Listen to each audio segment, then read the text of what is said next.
Alrighty, everybody. Good afternoon. Thank you all for joining us on this fine Tuesday for a behavior analyst talks about guns and multiple causation.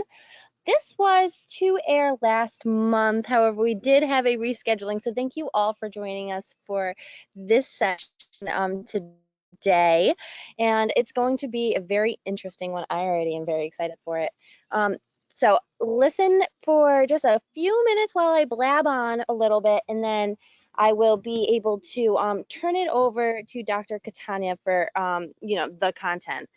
But so during the next just about 2 hours, you're going to have the chance to earn 2 CEUs. And the way that you're going to earn those CEUs is one, by you already have done step one and have joined with that unique link that was emailed to you when you registered. So thank you so much. Now, if you did not use that unique link that was emailed and you're dialed in audio only, which means that you're not on a computer or anything like that. You just hear it through the speaker of your phone, like you're on a phone call. Then please also sign in with that link that was emailed to you, even if you're having technical difficulties. This way, GoToWebinar can actually record your attendance and let us know that you are here and you are participating. But if you are dialed in audio only and not also logged in with that unique link, then as I said, GoToWebinar is not going to let us know that you're here. So you won't be able to get any kind of certificate because we won't have data to be able to say, hey, yeah, we can try to get you to sign this to say that you were here because we have zero data, so we can't do anything at all. So even if it's giving you trouble, go ahead and use that unique link that was sent to you in your email. Please do not forward that link to anybody as it's unique to you. So if you forward it to a coworker to also join this webinar, then they're going to be joined as you, and you're not going to be able to, they won't be able to get participation in their own name.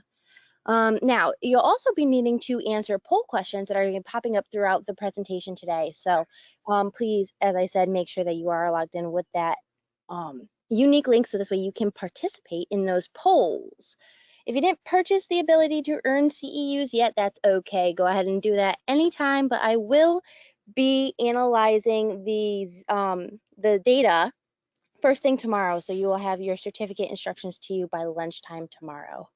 But all right, I think that's all I'm going to have to say for now. If you have questions, go ahead and throw them into the questions box. I did put a handout into the handout section that was emailed a couple of hours ago. If you didn't get that email, you can either send us an email to get it attached, or you can download it from the handout section of your control panel. But I think that's all I'm going to say for now, and I'll go into more detail about CEUs and all that good stuff when the first one pops up. But here is Dr. Catania. Greetings all.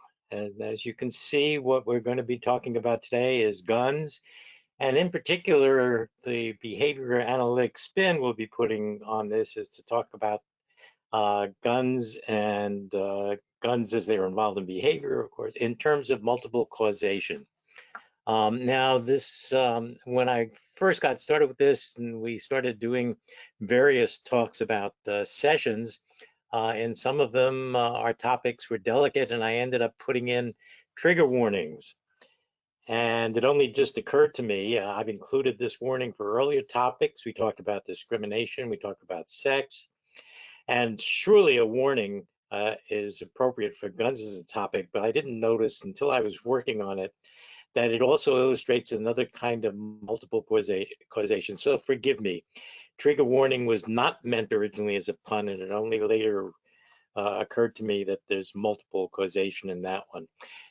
In any case, it's almost inevitable that you might find some of the content of this presentation disturbing or offensive. I find some of the content disturbing and offensive.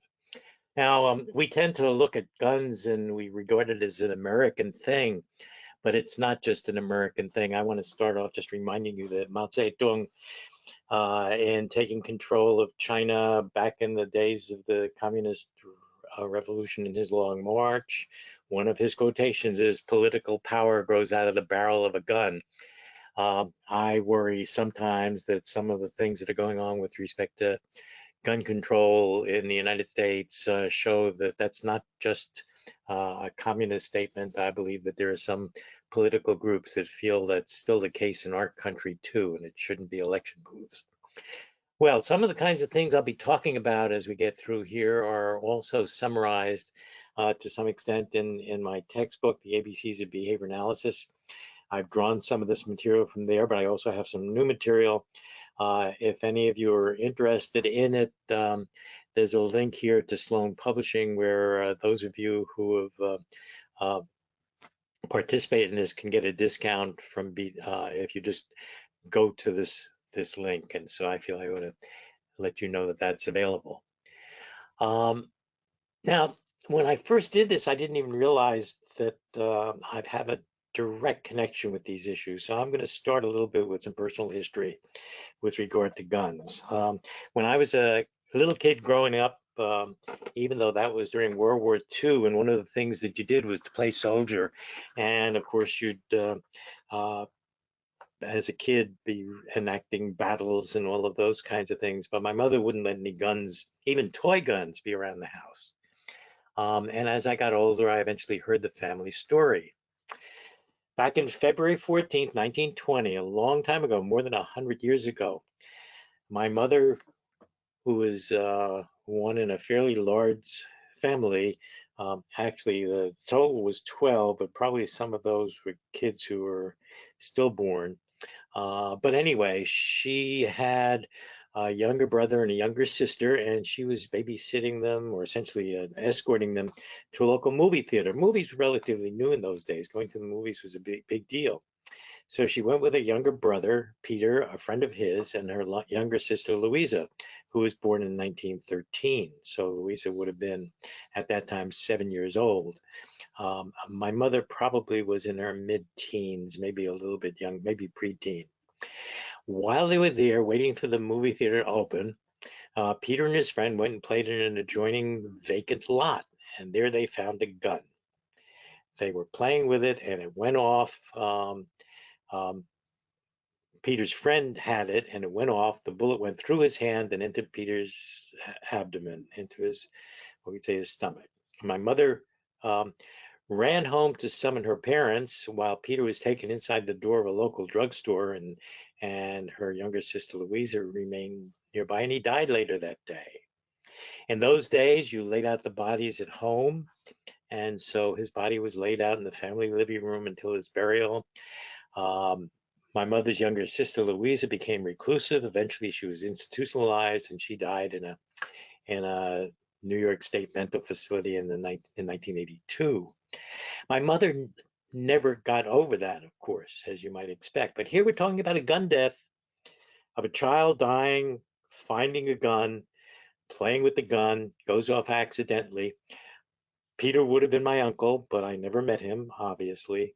And recently, in getting into the gun issues, I recognize that this is part of my story too. How many people are touched by these kinds of things? Apparently, something like a third of the population of kids in elementary and middle schools these days can have just a small number of connections to somewhere where there has actually been a shooting or they learned of a shooting. And so we got a country full of traumatized kids who worry about whether in school somebody's going to come in and shoot them. We live in a strange country. So it's more than a century. Other causes of death besides guns have become less prevalent, mostly with progress in medicine. Yet in recent years, gun deaths have become the leading source of mortality among children and teenagers. The leading source. More kids and teenagers die of guns than of any other well, I guess if you wanted to take all diseases and group them together, that'd be another story. So what I want to do is to spend some time looking at some of the data and looking at the way we talk about it.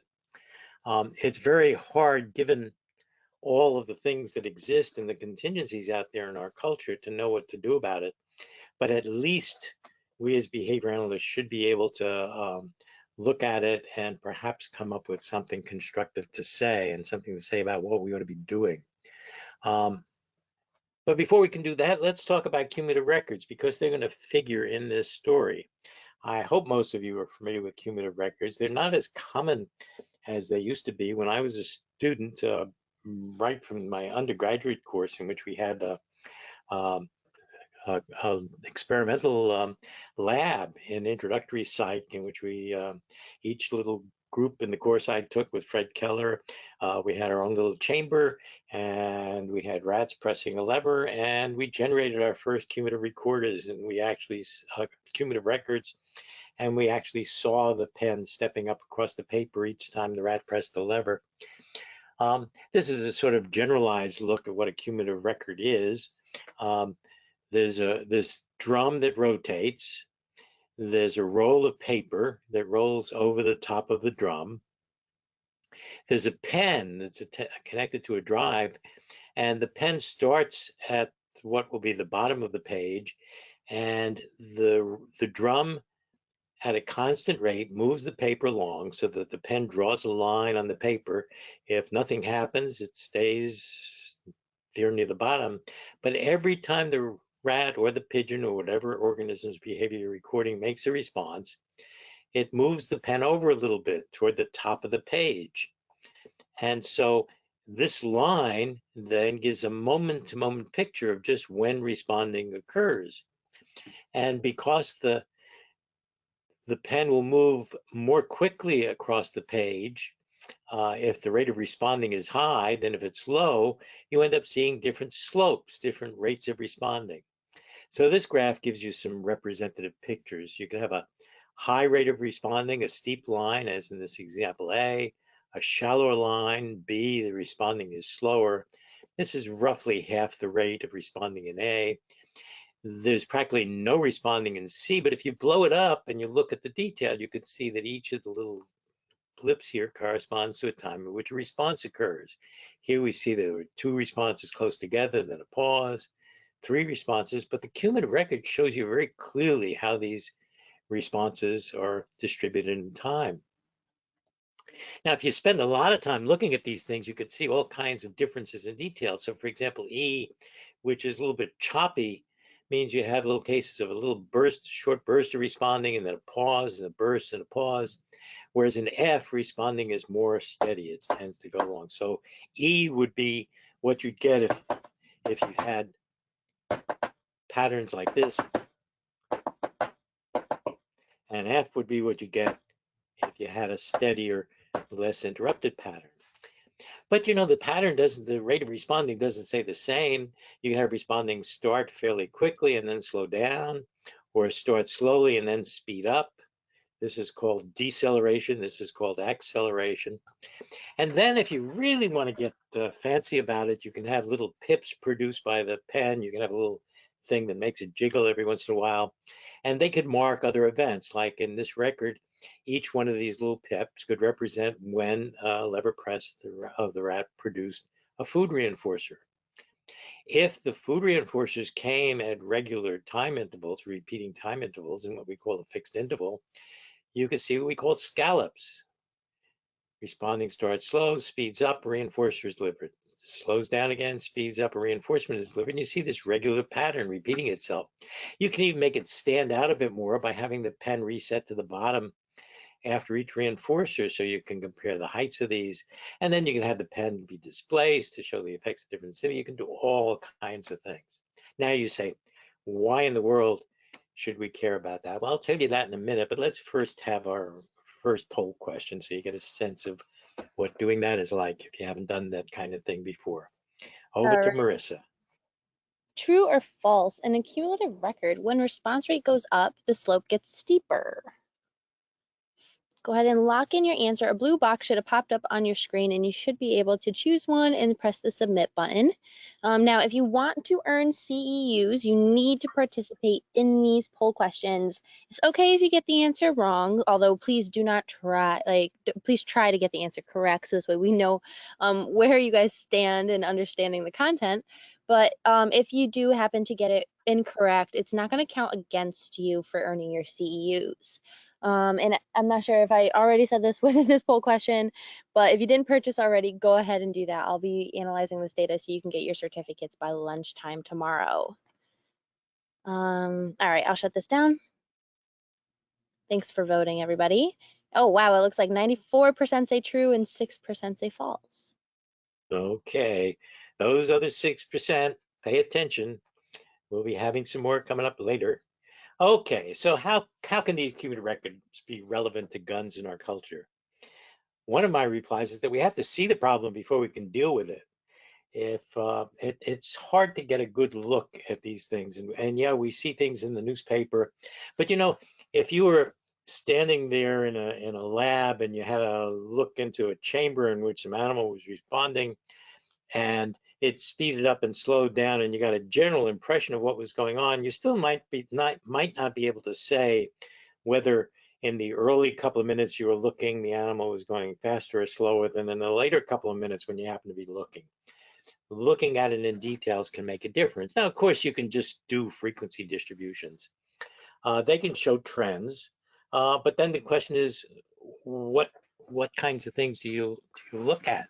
This is a graph that shows active shooter incidents, so that each little blob here is one incident in which there is an active shooter in what have been categorized as mass shootings.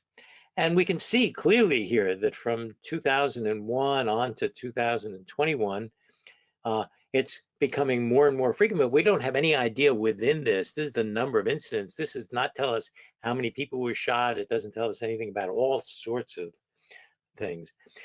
I was impressed by some questions about the data, and I discovered that, in fact, there are sources in which you can go, for example, to the magazine Mother Jones, and their online site has a collection of data which they've maintained now for many years on mass shootings. And the thing that's important about their doing it is that they categorize it by the kind of weapon that was used. They have criteria for counting these as mass shootings. So, for example, a shooting in the course of a crime, like a bank robbery, would not count.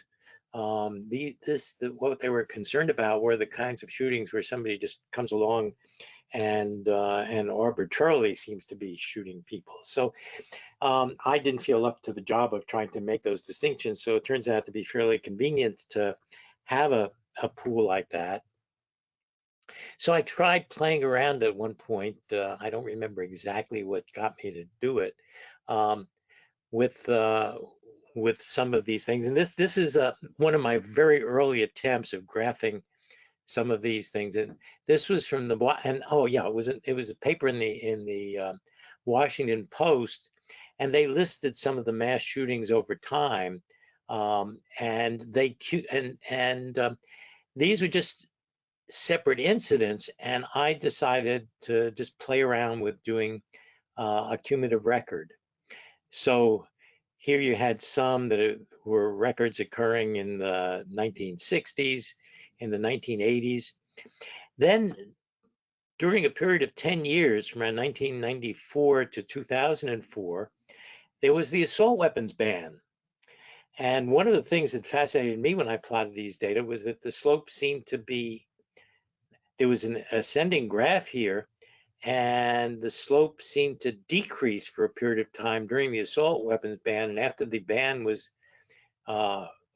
ended, the rate actually went up even more steeply. Now, this was a really surprising thing to see. This particular point is Columbine, April 1999, 13 dead plus the shooters. They took their own lives. Virginia Tech was 32 dead plus the shooter. So these were unheard of incidents. And by the way, these particular ones were not automatic weapons. These were other kinds of guns. So I didn't know quite to do with them. I was talking to some people. In those days, I was regularly going swimming some mornings a week.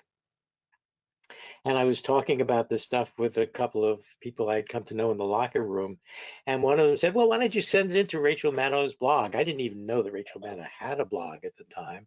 Um, and um, and I followed up on that, and eventually I came up with a different graph. I just essentially these are the same data, but this time uh, showed where the assault weapons ban occurred. And here it even becomes this makes this graphically a little bit easier to think about because the graying out this area makes you see the other graph as one that has a bit more continuity to it. And this did show up on the blog. And then later I decided to play around with more detail. If you get rid of the years of the ban and you get rid of those 10 years, you can see that the function is a fairly smooth function and it's accelerating, except the thing we're plotting now is not rats lever presses or pigeons keypecks. We're plotting gun deaths post World War II. There's not much in the 1950s and 60s and 70s, and maybe some of that is the collection of news. There may be a whole bunch of different variables, but if we look at this function here, this is scary because it is increasing over the years and getting steeper and steeper and steeper. Um, Rachel Maddow actually eventually did cite uh, what had been shown in the blog, and at the time in the blog I got comments from other people. There were things going back and forth, and then one day I got an email from a woman who worked with Rachel Maddow and helped her set things up, and she essentially the main body of the email was, "How do you pronounce your name?" And that's a problem enough. Catania. Well, the simple way to spell that up is to say rhymes with Britannia. And so I sent that back in and it made me suspicious. And sure enough, within a short time after that, Rachel Maddow talked on air about these data, but she didn't present any of the cumulative records. She instead showed it was essentially a graph showing number of deaths in blocks of time to show that it was much, much more within a later decade than in later decades than the earlier decades. But she did quote me, so I do have my, my few seconds of fame. And she quoted me as saying, "These were the scariest data I have ever plotted." And that's a line I think I used earlier on when I showed you that. Um, and I then generated this graph, which I've since used in other places. And it does show some events that are memorable ones, sadly, tragically memorable. Columbine, Virginia Tech, Newtown, Orlando. Notice Orlando, that was not one of the most uh, recent ones. Of course, we don't have Uvalde on this list yet. We're talking about it ending around 2016. This was a little while ago. Um, uh, this is the updated version. The earlier one ended around 2015. It shows the data running through this part of the graph. And by the way, in here is that period of time during which the assault weapon ban occurred, but the big jump here is mainly because of Columbine. But now if you look since then, notice what the slope is now. It's now not a surprise. Practically every day in the newspaper, you'll see something about shooting. And this, by the way, is still using the same criteria. These are, again, the data accumulated based on the Mother Jones data set. Now let's see what you folks will be able to remember about what we've just been talking about. Here's poll question 2.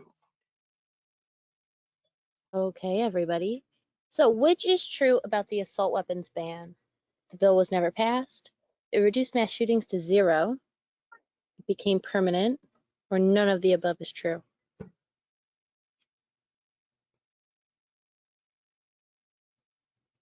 Alrighty, thank you all for voting. I'll shut this down in about 3, 2, and 1. Perfect. And here are the results. Looks like 16% Okay. said the bill was never passed, 8% Well, it say was. Yeah. 16% say it was never passed, 8% say it reduced mass shootings to zero, Uh, 0% say it became permanent, and 76% say none of the above is true.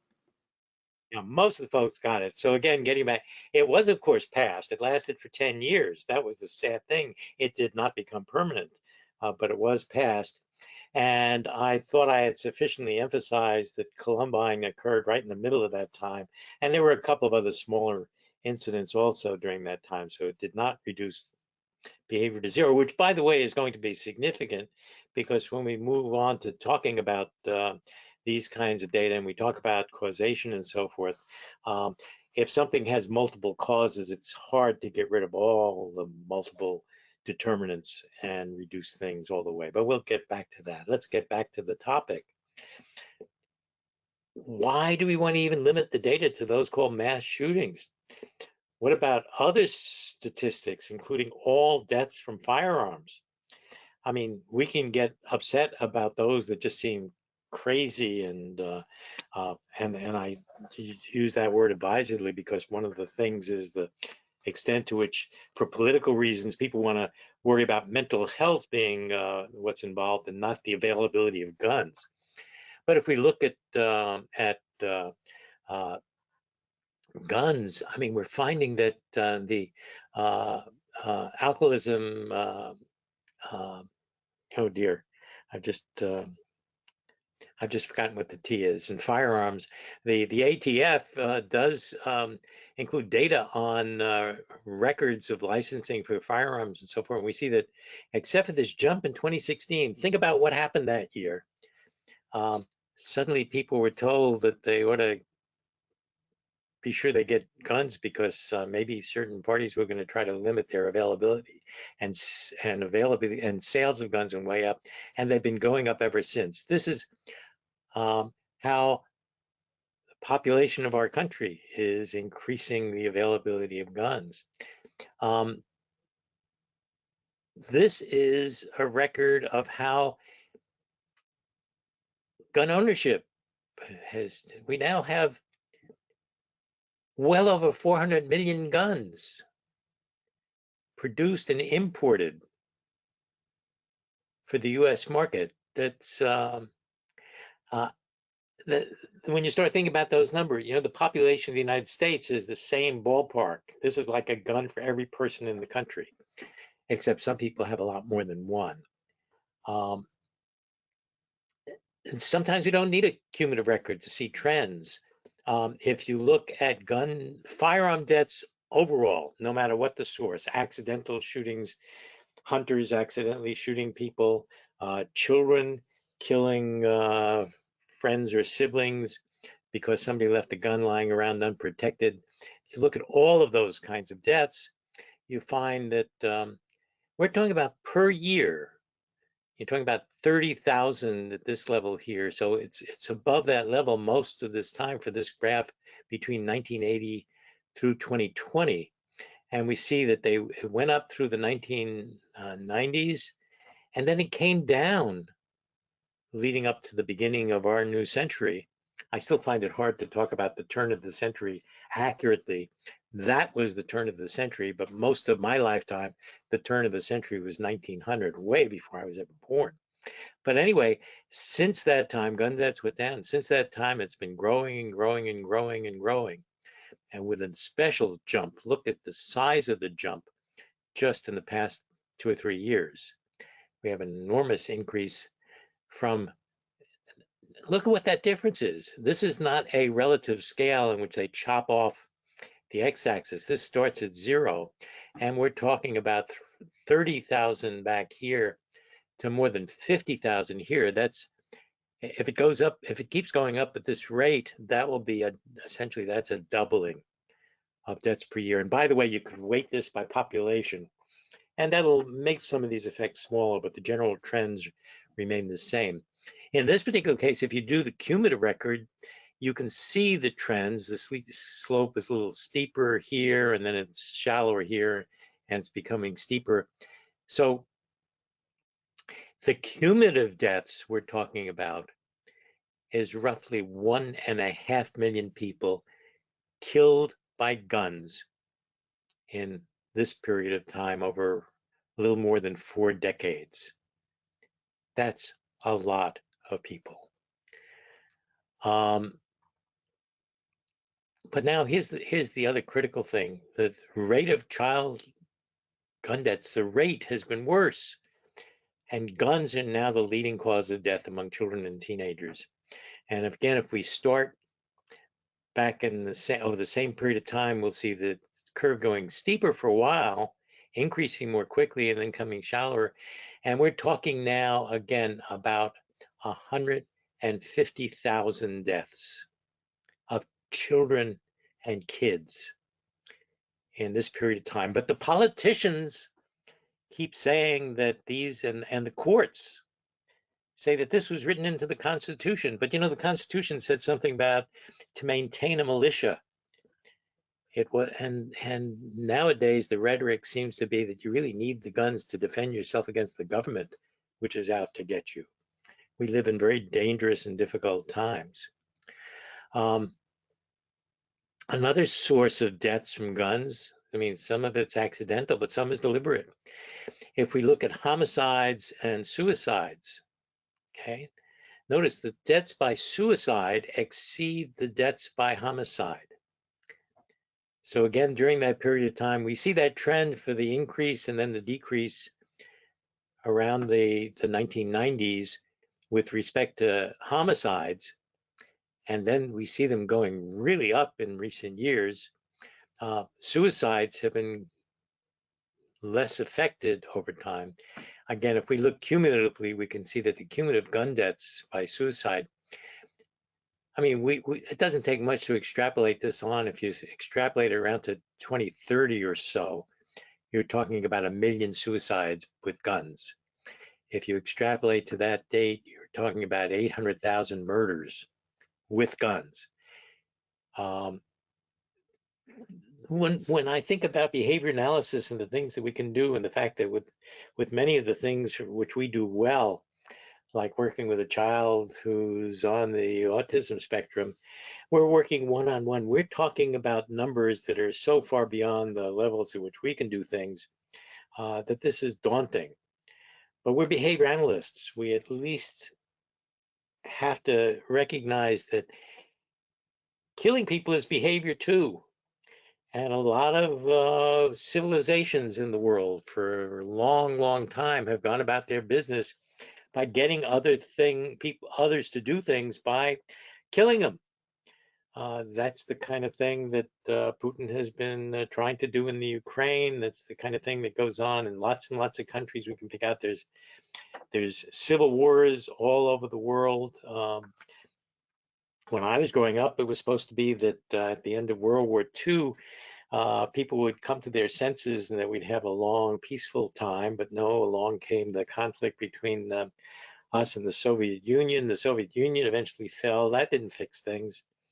And we find conflict all over the world, and only rarely do we find that reinforcing contingencies are involved.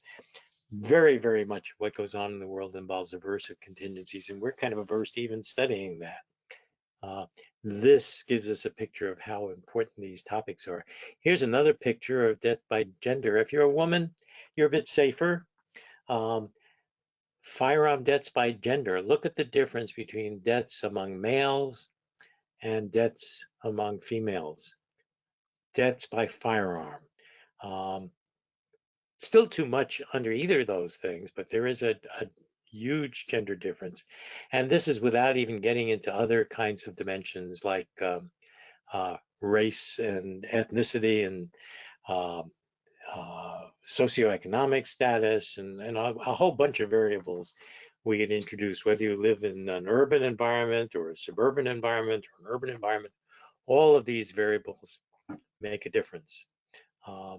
And a lot of the data are available. I mean, I've drawn these from federal sources. I've already mentioned the Mother Jones source. So now let's look again at the earlier cumulative record.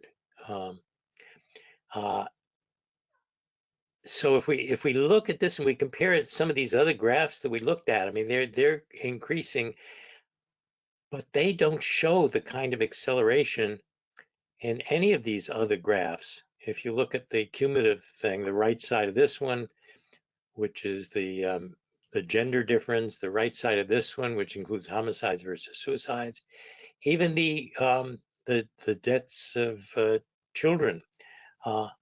None of these show the effect that we see if we look at the original mass shootings. This has a kind of acceleration to it that is scarily different, and it got lost when it was embedded in the overall records. What is it about the mass shootings that makes its trend seem so different? Is it maybe hate speech on social media? Is it the availability of automatic weapons, or about the ammunition that goes into them, or the kinds of clips you can use? Is it because mental illness is untreated and there are a lot more people out on the streets who in previous decades would have been in mental hospitals? Is it that there's a lot more violence going on? Have the TV shows and the movies uh, constantly been outdoing themselves to show something that's more violent than what they've seen before? Is it violent games and films? We behavior analysts know that aversive stimuli increase the likelihood of aggressive behavior. Is poverty doing that kind of thing too? Is it racial and ethnic and gender prejudice? We could go on and on and on. But notice what the question is. The question is, what are the causes? And the phenomenon, and the reason that I'm presenting it this way, is that the change in the mass shootings really seems to be qualitatively different in the way it's been changing over time than um, homicides versus suicides, or male versus female, with regard to gender, um, with regard to overall trends. This one seems very different. So let me ask you a question about it now. Alrighty, so the leading cause of death among US children is, and go ahead and lock in your answer, everybody.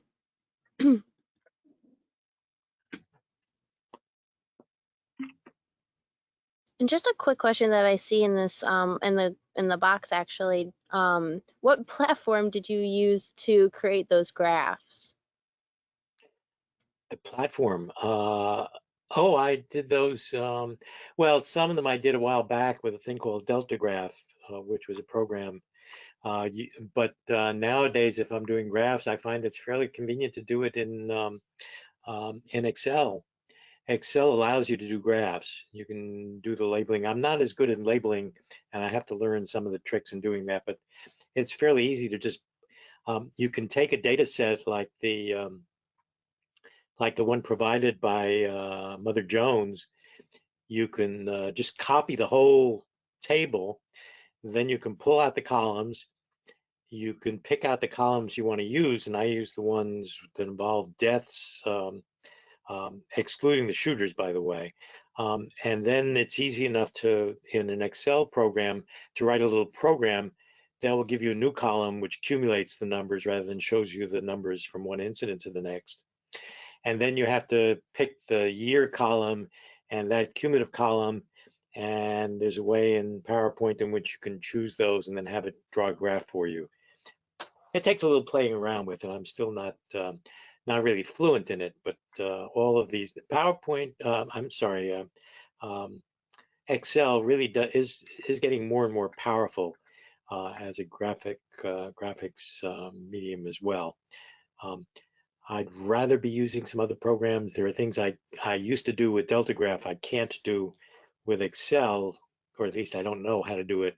So in the other program, which now is no longer runs on the newer systems because it used an earlier processor, I used to be able to take a three-dimensional graph and be able to rotate it very easily. And I'd like to be able to do that because if you're talking about multiple causation, it's nice to be able to represent multiple dimensions. Anyway, how did they do on this question, by the way? All right, here are the results again. It was 98% guns and 2% traffic accidents. Where were the folks who said it was traffic accidents? Folks, where were you? Okay. Well, now that's essentially. I'll come back and talk a little bit and show a little bit of graphical, have a little bit more in graphic presentation. But now let's talk a bit about these kinds of things. Let's look at causes. You get the political arguments, and it's because of the political arguments that it seemed important to bring this up. Do guns kill people, or do people kill people? Well, most of this is presented to us, especially by politicians, in terms of a way of thinking about causes that's really kind of primitive.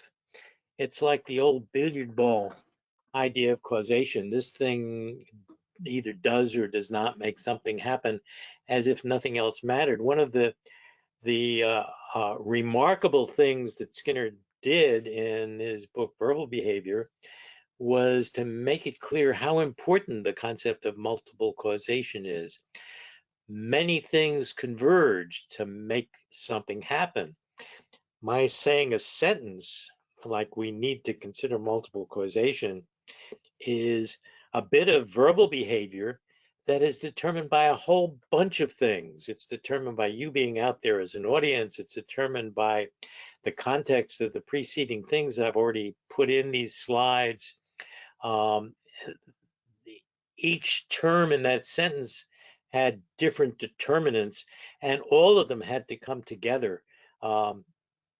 If I look out my window here, which I can see the sky and all, and I see a bird flying by, and I said, "Look at the bird flying by."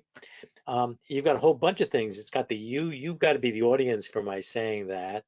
I've got some behavior I'd like to get you to engage in, and but then I'm talking about a bird, not an airplane, not a dog or a cat on the ground.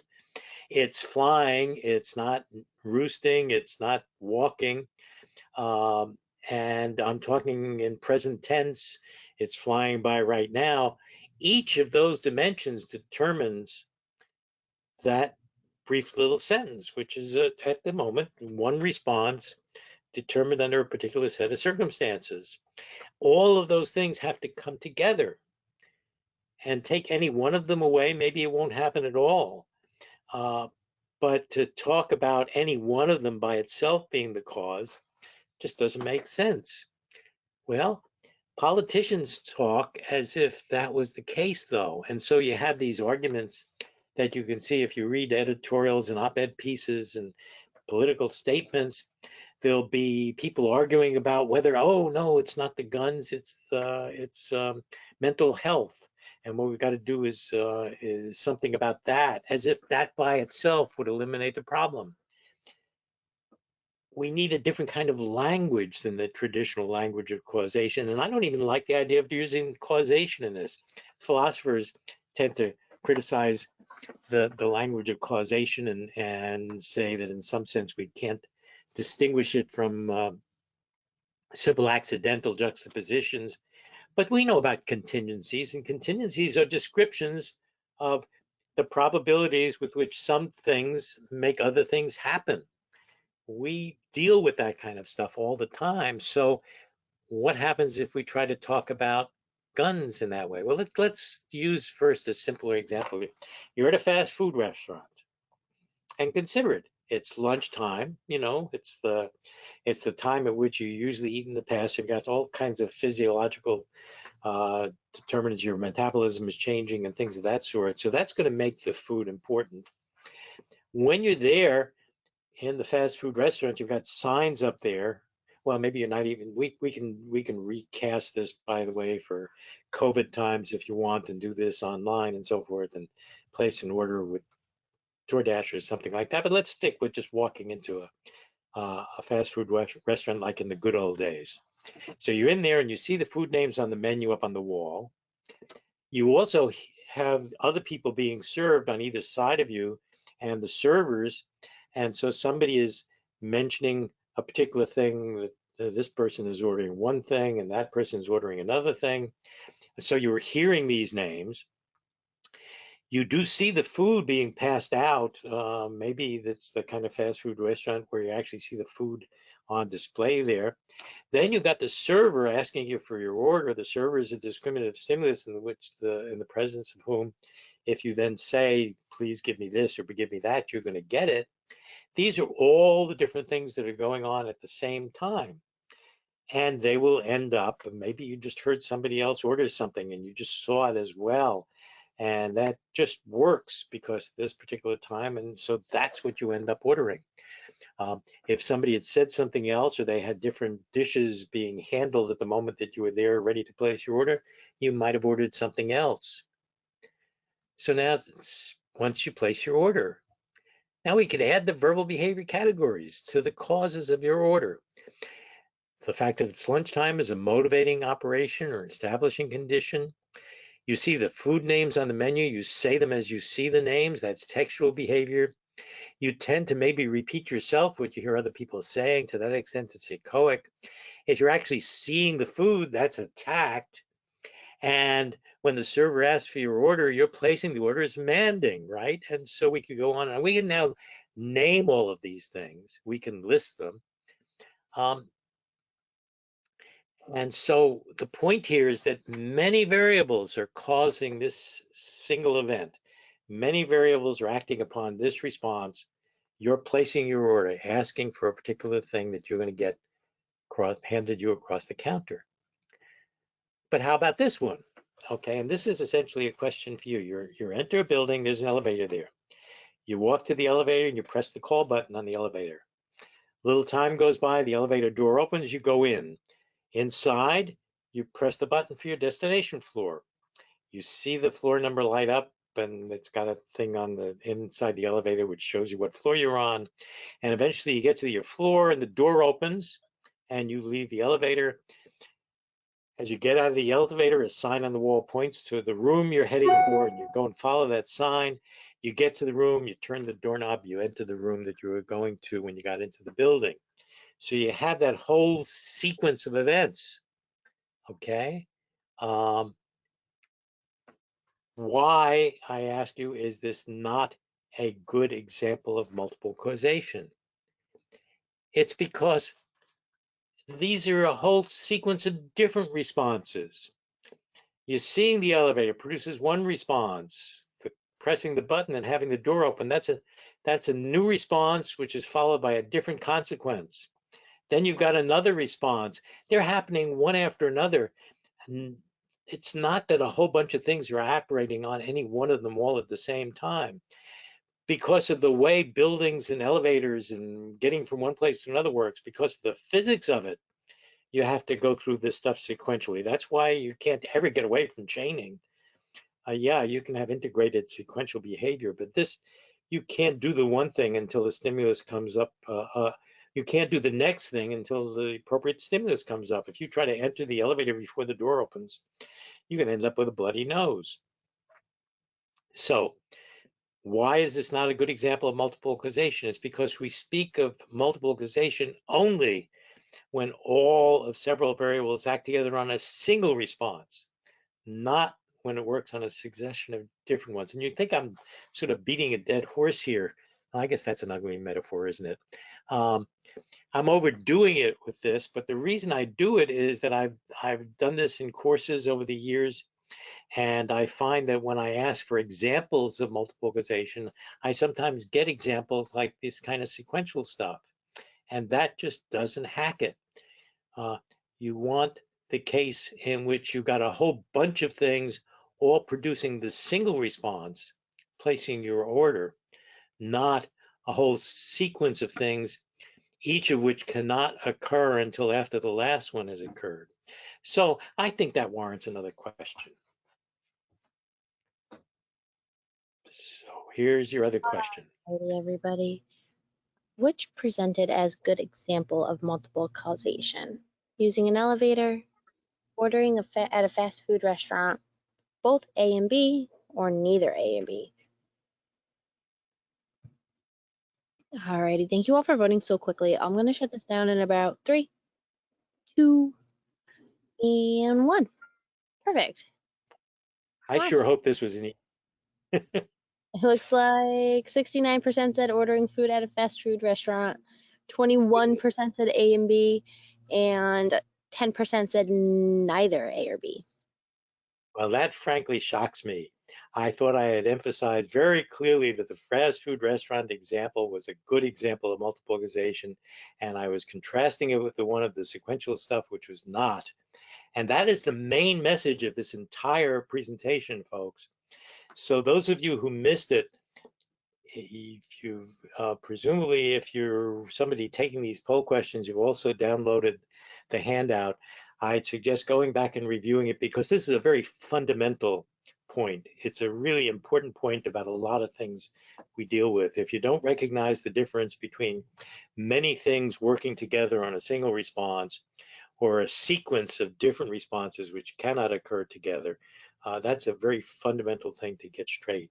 I'm almost tempted to repeat the question a little bit later on, but let's move on because we have a limited time, and I do want to reserve some time later on for questions and comments about these things. I'll remind you that in most of these talks that I've been doing, we have some others coming up in the future. We're deliberately trying to reserve some time to encourage interaction with the folks who are attending, and I hope we'll get some discussion. These issues are so important. I'd like to hear back from you folks. So what I'm going to do now is to talk about a different way of discussing causation. I want to talk in terms not of causes, but in terms of thresholds. Okay, let's imagine you've got a population. Could be individuals, it could be a population of different responses, it could be any kind of population which they vary, and in which something happens only if that for that member of the population things go above a certain threshold. So if you've ever been getting an eye exam, I happen to have had one just fairly recently, and one of the things that you do is they sometimes, if they're interested in your visual field, they will put you in a thing in which you're looking at um, um, at an array, and you stare at a fixation point, and then at different places in this field that you're looking at, a little light comes on. Okay. And so sometimes the light comes up on your upper right, and sometimes it comes out straight to your left, and sometimes it's really close to the center of vision, the foveal area, sometimes it's way, way far out. And what they do during this test is they make that little light brighter or dimmer, and you report by pressing a button whether you've seen it or not. And on the basis of that, they can construct how good your vision is in the retinal periphery. So if it turns out that for some individual where or if you're looking at, say, a particular place where the thing appears, this could be all the different places where that stimulus appears, if the light is bright enough that it exceeds the point at which you can say, I see it, it's exceeded that threshold. If the light gets much brighter, still, it might have to be, well, I'm sorry, let me get this straight. The further out into the periphery you get, the more light you need if you're going to see it. Out in the periphery, the cells are getting scarcer and scarcer, the densest right in the middle, and they get scarcer as you move out. So if you're looking close to the center of vision, it doesn't take much for the light to get over the threshold. And lights coming out in these different places, you're going to report that you see all of them. If you move a little further away from the center of vision, they have to be brighter for you to see them. And if the light's not bright, so only these few are high enough. And if you get way, way out into the periphery, they got to be really bright for you to see them. So only a certain proportion of the lights that they present are going to show. The difference is that the threshold is lower. You don't need as much energy for you to say, I see it, if the light's close to the fovea, as you do if it's a little bit further out, or as if you do if it's even still further out. So yes, the light that you eventually report is the stimulus that is the cause or the occasion set for your saying, I see it, or pressing the button and essentially telling the tech who's running this procedure for you that you see it. But what's changed, what we have is a more sophisticated analysis of what's going on because the thresholds are changing. So we could look at other kinds of behavior that way. Maybe these are different children, and we have a we're asking children questions, and we give a particular hint. And hint C is such that a lot of the kids don't answer the question, uh, but a few of them do. Hint B isn't anywhere near as good because only a few can answer the question then, and hint A only works for one of the kids, and all the rest don't even get it. So the thresholds for being able to answer the question are changed by the hints. We might be able to give another hint. We would actually, if we were teachers, we'd eventually want to get the thresholds down here so that just about any kid is going to be able to answer this question if we were teaching. But now, um, let's suppose we switch our attention not to those kinds of examples, which we might encounter in a teaching situation or in a thing where somebody is testing our vision or testing our hearing or any of a variety of things that happen to us as individuals. But let's suppose we're looking at a very large population of people. And there are people who come from all walks of life and they live in different places and they've got different kinds of backgrounds and so forth. Some of them may actually go so far as to take a gun and go and try to shoot somebody. So let's ask about the probability of shooting somebody um, where A is the unlimited availability of guns. Well, maybe there's only going to be one person in this very large population for whom the response of shooting just rises above threshold enough. But supposing then that we convert to actually what we're living through right now, especially in some parts of the country, it's really hot. And this would have been even more so the case in the old days before air conditioning. Uh, Riots and crime have been shown to increase when you have hot weather and less air conditioning and a lot more people outdoors. So hot weather lowers the threshold so that now a few people who would not have gotten so far as to shoot somebody, now you get several who do. And by the way, this is not so far from being hypothetical. We've had shootings recently as near as I live in Columbia, Maryland. Um, we've had several shootings both in Baltimore and Washington, D.C. And if you look at the news lately, they're occurring all the time. And the hot weather doesn't help. More people are outdoors. And those are really specific and realistic examples. I'm not just making this up. These things happen. Hot weather and the threshold goes down. It's easier for something to rise above threshold and you have more incidents. And then there's violent talk. Does violent talk make a difference? Well, we as behavior analysts have done lots of research in which we find correlations between what people say and what people do. So if you've got charismatic populations talking about violence and so forth, we might not be surprised that that lowers the threshold even a bit more. Essentially, you've gotten permission that it's okay to talk this way, and once you talk this way, maybe you're going to behave this way. So the combination of having guns available and then lowering the threshold in the hot weather and then having a lot of violent talk besides, and you're going to have more of these incidents. So what we really have when we look at recent history is a change in the thresholds for these kinds of events. And of course, one of the big things that has to be incorporated in it is we know darn well that if you don't have guns out there, shootings are not going to happen. Um, There were fewer around back in those days.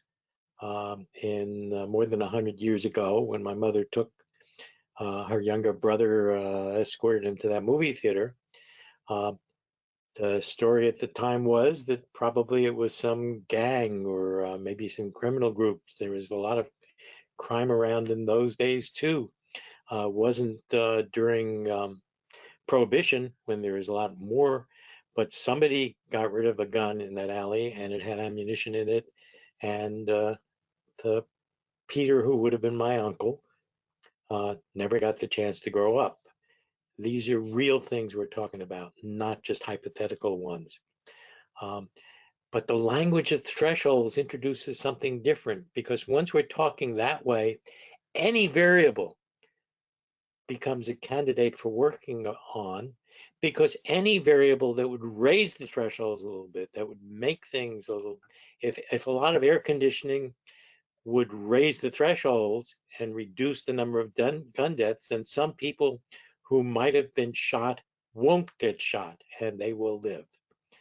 And that is something that's big enough consequence that it ought to matter to us, even if we don't have the means of doing something immediately.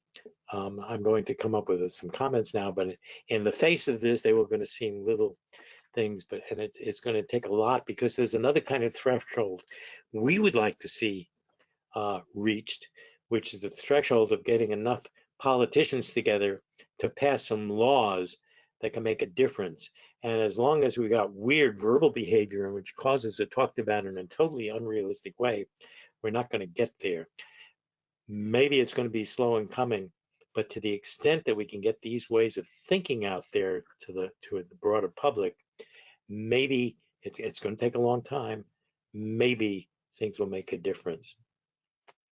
And of course they'll get more complicated because sometimes these different things that will change the threshold interact with each other. Of course, it's not a simple business, but thinking in terms of thresholds is, I believe, a much more realistic way to talk about looking for ways to change behavior, to change the law, and so forth. So here's the thing.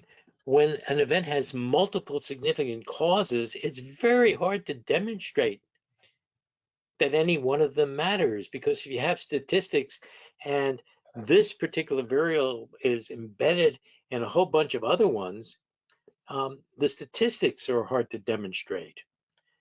You know, is it mental health? Um, uh, but if you can show that statistically you make just a tiny difference and that saves a certain number of lives, that again might be a more effective way to talk about things. So we've been talking about the language of causes. Um, let's have one more question now. Here's another Uh, poll question.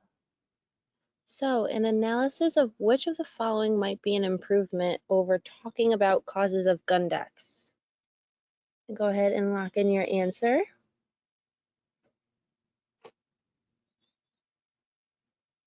Oh, thank you everyone for voting so quickly. I'll shut this down in 3, 2, and awesome.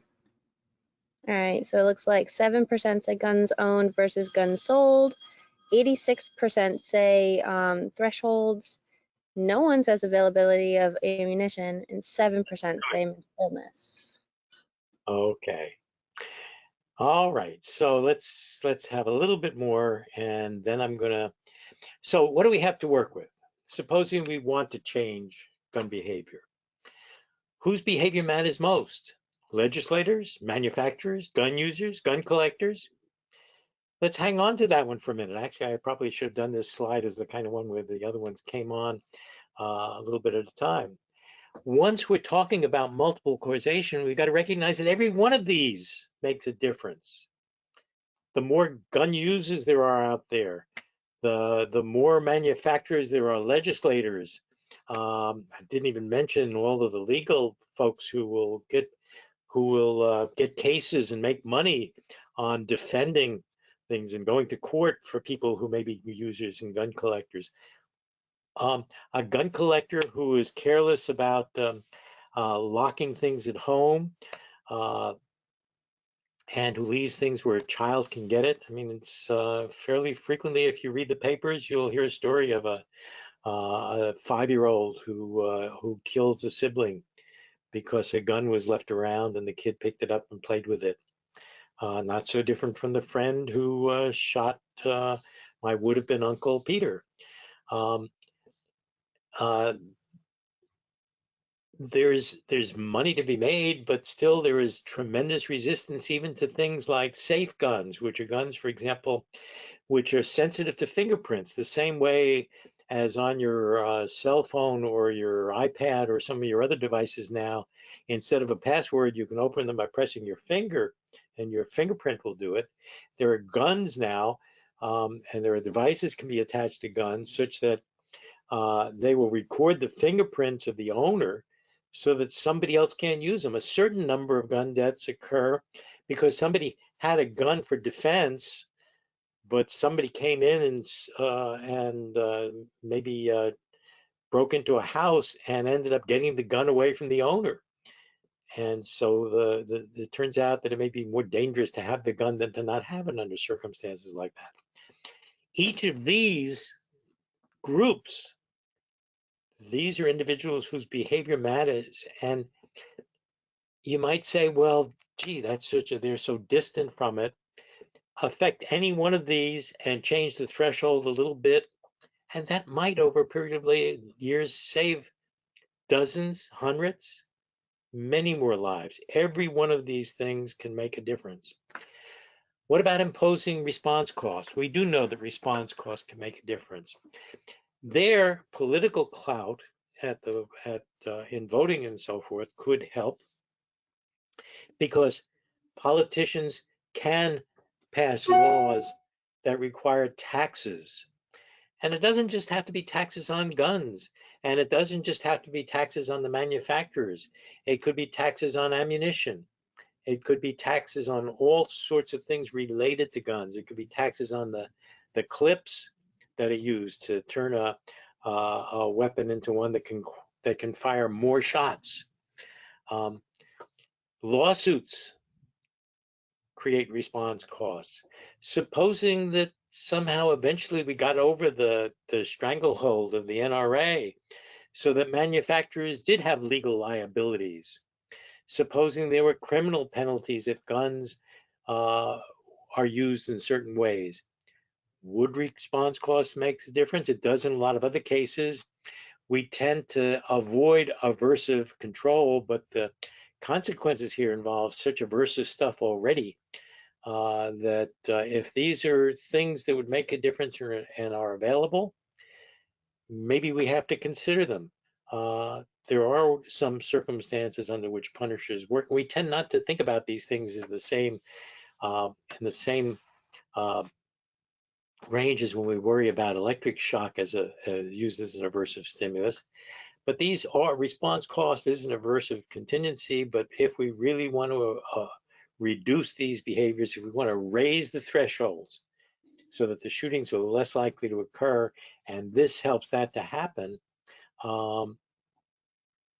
we probably want to consider that, and we ought to work not only with the opportunities we have to vote, but also to the extent that we do have any clout in talking to legislatures, in lobbying, and all of those kinds of things. For those people who can manage it, if you see the opportunities, take advantage of it. Lives are at stake. Then what are the other things we think about? What are the reinforcers and how can we change them? When we see self-injurious behavior, we do functional analyses. Where are the functional analyses of mass shootings? Are they even feasible? One of the things we know about is that aversive stimuli and extinction increase the likelihood of aggressive behavior. There was a researcher named Ron Hutchinson. He worked with Nate Azrin and other people in the early days of studying punishment and so forth. And it would be experiments like the following. You have a pigeon pecking on a key, and the pigeon's somewhat food deprived. It doesn't have to be very food deprived, by the way. people sometimes have referred to experiments with pigeons reduced to 80% body weight as starvation research, but the fact of the matter is most pigeons that live out there in the wild, around Trafalgar Square and all the places where people go and feed pigeons, those pigeons probably maintain themselves around 70% of body weight.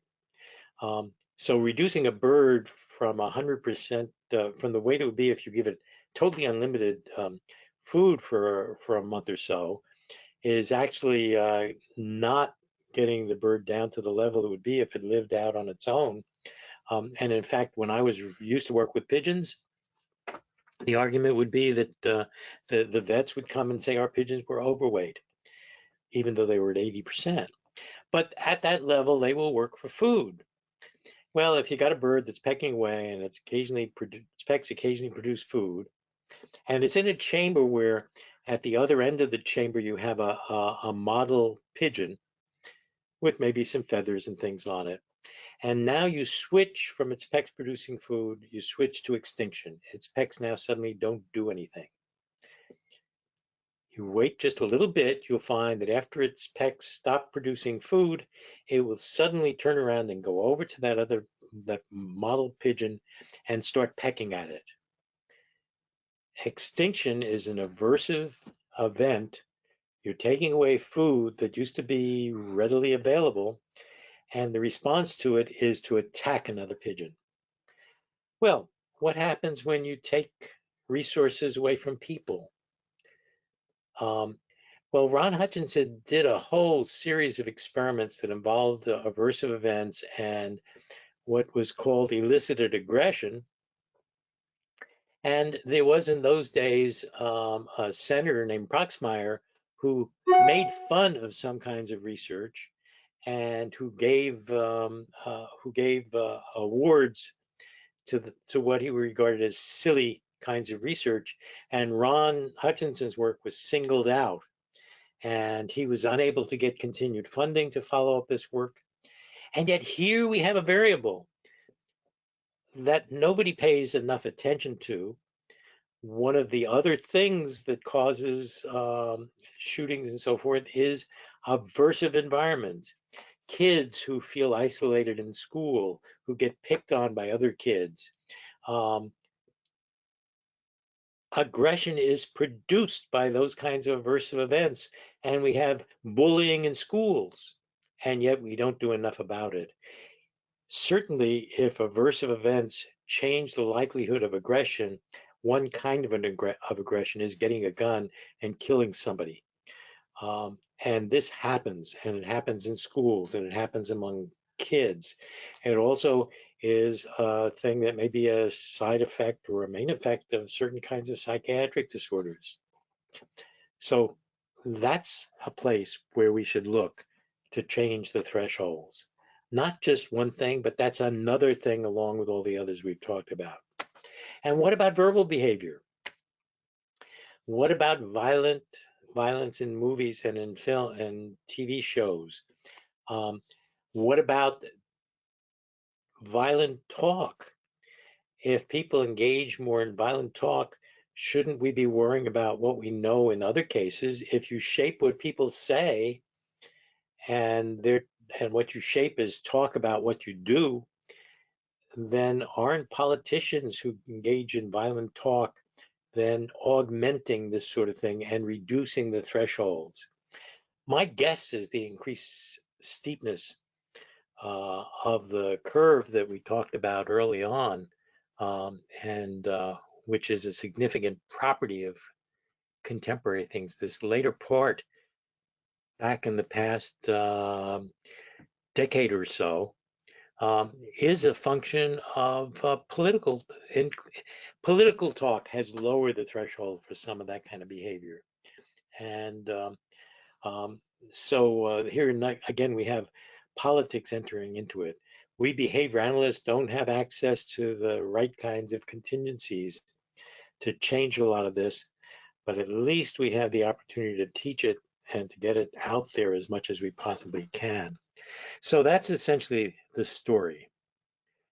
And I hope to spend more time talking about this. At some point, I plan to write it up in more detail. But here I have the chance to try out these ways of talking about things. Here is the chance for me to get some feedback. So I hope I've given you sufficient cause for some questions, and that is enough to bring at least a few of those questions up above threshold so that you'll provide them to. But before that, one last question for you. Alrighty, everybody. So how many questions do you have for Dr. Catania? None? Okay. One? Or more than one? Alrighty, and thank you all for voting so quickly. I'll shut this one down in about 3, 2, and 1. Thank you. Of course, there's Awesome. no right answer to this one, but you know what I'd like to see. Alrighty, so it Uh, looks like most of everybody doesn't have any questions. Somebody has 13% have one question, and 13% have more than a question for you. those percentages represent enough people now that you'll get the questions to me. Okay, folks. Um, and I'll give you the chance to kind of look at the data that matter to us while we do that. Okay, any questions? Alrighty, so far none in the questions box, but while I'll say some closing things about CEUs and stuff, just reminders and everything for everybody, while people start to type in their questions. Buy you some time, everyone. So let's see. Um, oh, actually, here's a question right here. Out of all the variables you have mentioned, which one do you think is the most important and should be addressed? That that's the problem with the multiple causation thing, because the idea of the multiple causation is that any one of them can be effective, and we just don't have the data to really know that this one is going to be twice as effective as that one. Um, but certainly, I'd rather try to think in terms of which is most manageable. I would think that given all the present legal issues and so forth, um, a ban on assault weapons still makes a lot of sense. It is one that is manageable. If only we could get the expression is the political will. And of course, we as behavior analysts to talk about that as a variable that's manipulable is kind of silly, uh, but I think things that where we get a very broad consensus across the population are things like uh, getting rid of clips that involve many rounds to be shot in a short time and things of that sort. So I'm more thinking not if you gave me total control over it, getting rid of guns, period, would be one way of doing it. And we know there are some countries in which they're moving in that direction. Uh, but I don't see that as being realistic. Um, the other thing is uh, changing the economy so that you don't have so many people who are below the poverty line, so many. Yeah, I mean, I just find it as soon as I start thinking that way, I start thinking of several different things. And each of them is so important. What would we put ahead of the idea of just getting rid of bullying in school so that we don't create kids who are ready to do this kind of thing to their classmates? Um, and then we get people who do it, and they're out of school and they come back to a school that involves elementary school kids. Um, so I'm that's really the best I can do. We could have a vote on it, but I think the thing that would be helpful is to have some consensus of the ones that are practical and manageable and worth trying to, oh gee, multiple causation, trying to take a shot at. And by the way, I didn't mean that as a pun, but I point out that in everyday talk, multiple causation is always doing things like that. And when you do it deliberately, you're said to be punning. But that kind of multiple causation of verbal behavior is happening all the time, and it's another illustration of the same kinds of ways in which variables come together to produce a particular response. So I hope that's useful. I hope you can tell me I've dodged the question, but I guess I have. Alrighty, so there's actually quite a few questions that developed in that time too. So let's get that. But I am actually just going to remind everybody about CEUs really quick before we get too much into Q&A.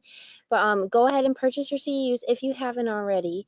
You can do so in the store, and I'll be analyzing all the attendee and poll data from the webinar today on tomorrow morning as soon as I get back to my desk. So you'll have your instructions for how to access your CE certificate by lunchtime. If you only need a certificate of completion and you don't need CEUs, you don't need to purchase anything, and that certificate will come a few hours after we end here today. And it'll come in a thank you for attending email right to your inbox. And it'll have a bright orange button that says my certificate, and it won't have any ACE provider or BACB info on there, again, because it's just a certificate of completion. CE certificates will come tomorrow. But alrighty, let's get back into Q&A. Is there a compilation of potential causes of mass shooting somewhere? A place to start looking at causes for analysis. Well, I hope that I provided the beginning of one. I don't think you'll find anything in any one place. You'll find lots of speculations. I've developed this over time by reading op-ed pieces and trying to keep up with the news and so forth. And uh, uh, the if, however, there are some things that are useful and tools. So, for example, the Mother Jones database has all sorts of things that you can pull out. You can sort it with respect to geography. Some states have higher incidences than others. You can do it by uh, they break it down into the kinds of guns used. Um, uh, it's a little trickier. You have to do your own evaluation as to where it takes place in schools. Yeah, sadly, some of them happen there, but some of them, like the big one that was in Las Vegas, or just outdoors, somebody shooting from a hotel window at a crowd below. Um, so there's virtually no limit. You can find all sorts of examples, but the question is whether some of them are significant enough that they suggest something that's manageable, something that could be done that might make a difference. There are also, if you do searches for gun deaths, you'll do a Google search and you'll find that there are several government databases. There are other news organizations besides Mother Jones. The Washington Post has had some, and some of them have categories that would enable you to sort things out that might suggest things. But I think uh, I, the political arguments usually are not particularly helpful, um, and I don't feel that you're going to get much out of the NRA sources. Um, so it's the kind of thing where well, I don't know. I haven't even gotten to the point of thinking that I might even write this up for a behavior analysis journal. So for the moment, you've got this as a source, and we'll try to leave this available for a little while.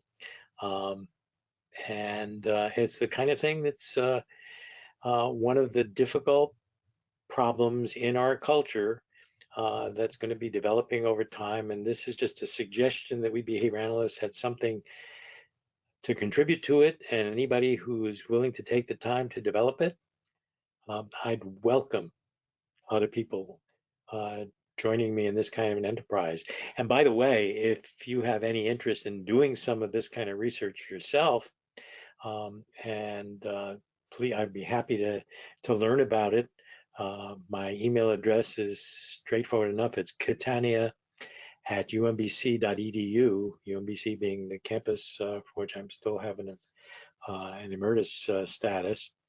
Um, and I am not in a position at this point to take on a lot more. I've been at this stuff for a while and I'm slowing down a bit.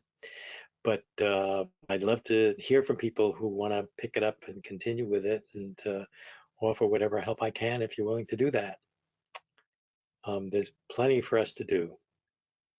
And fortunately, there are now more and more of us. A cumulative record of the number of people who are now in the field of behavior analysis would be kind of fun to look at. I hope it would be steeply increasing in its slope, the way this kind of graph does, because we need to do that.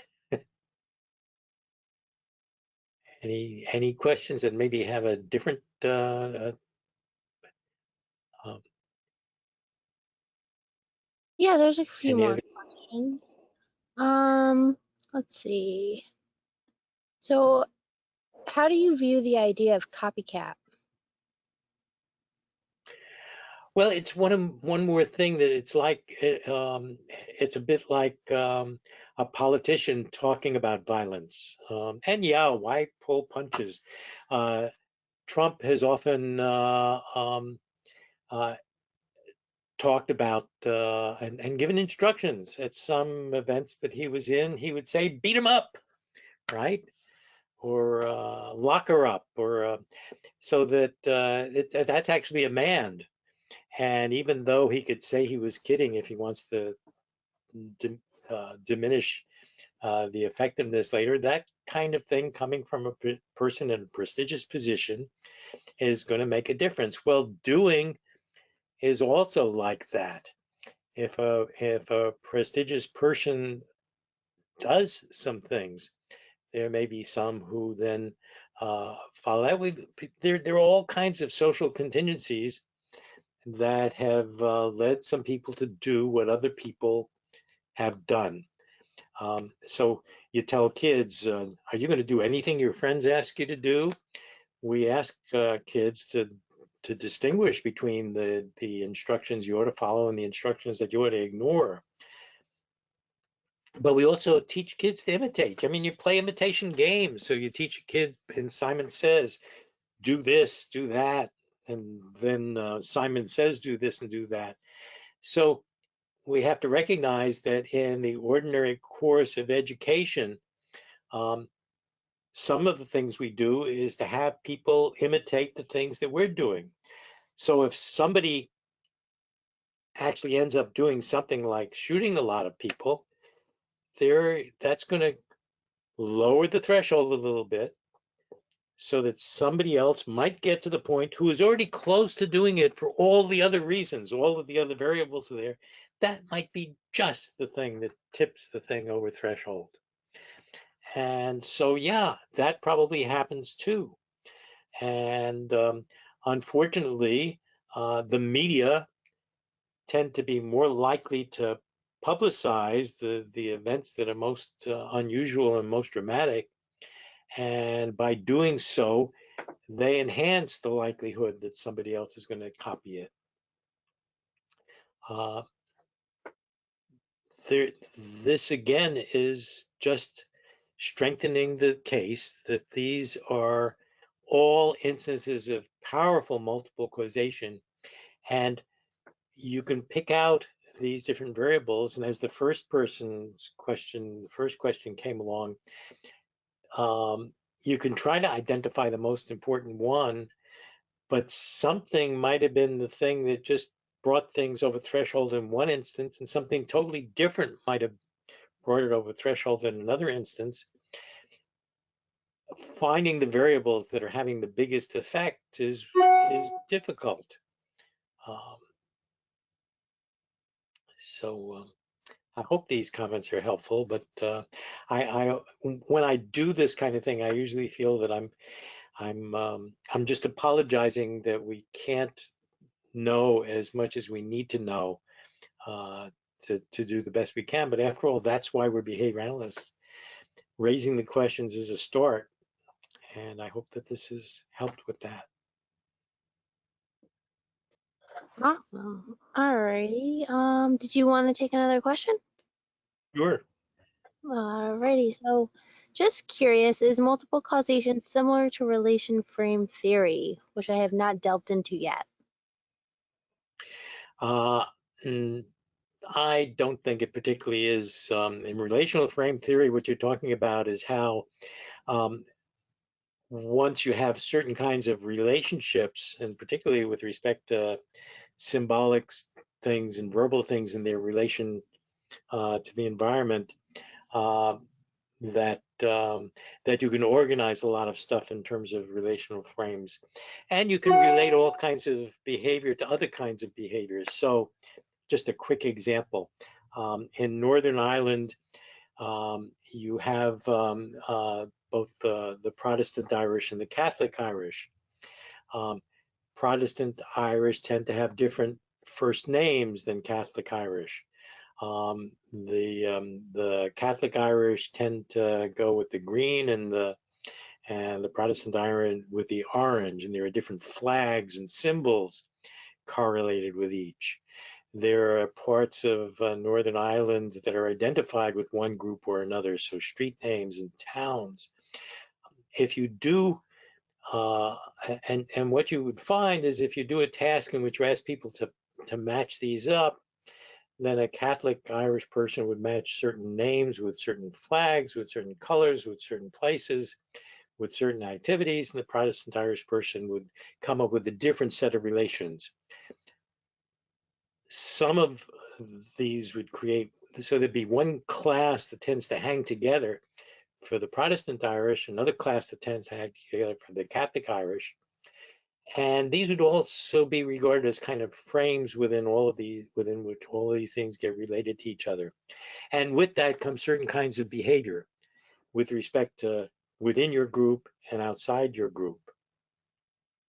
Emotional behavior then can get tied into that. So once you've got these organizations, um, relational frames may be helpful in telling you how these things could develop, but you might want to do a different thing. You want to take some of the items in one of these groups frames and try to teach somebody to match them up with the other. And it turns out it's hard for you to do that if you come from one or another of these groups. To match the Catholic Irish sounding name with the Protestant Irish orange or flags, if you try to teach somebody the task of matching those and saying they all belong to one class and that's different from the others, is hard to do. However, what's also interesting is um, if if you then look not at kids who are growing up in these different neighborhoods, but you look at students who've been through, say, the University of Belfast, and therefore have mixed with members of both groups, they find it easier to learn these new relationships. And that's because those kinds of associations are breaking down the things that create the boundaries between the classes. This, by the way, is a nice set of research done by a colleague of mine named Mickey Keenan, who teaches at the University of Belfast. So these are the kinds of issues that somebody might deal with if they're dealing with relational frames, but I'm not sure how you would apply that to multiple variables. Yes, there are multiple dimensions to all of these classes because you can match anything up. And the other thing is identifying the classes is saying something about how these classes are structured, but it doesn't say enough about how they're created.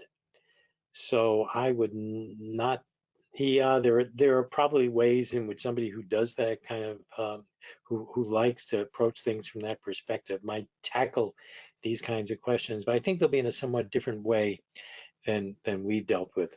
The place which is the heart of the development of multiple causation is in Skinner's verbal behavior, and if you want to follow up on that, you can, I think, with some profit, read the chapters on multiple causations in Skinner's book, Verbal Behavior, even if you skip over some of the other details, uh, because he gives a variety of examples, which I think are helpful in thinking about these things. I hope that's useful. But, okay, do we have a different kind of question to take a look at, or do you think we're Yeah, we could do one more question. Let's see. shot? Let's see. I'm just trying to see. There's a lot of feedback in here. Okay, what do Go you back. suggest in determining effective red flag laws? Say, could you repeat that one again? What do you suggest in I, determining effective red flag laws?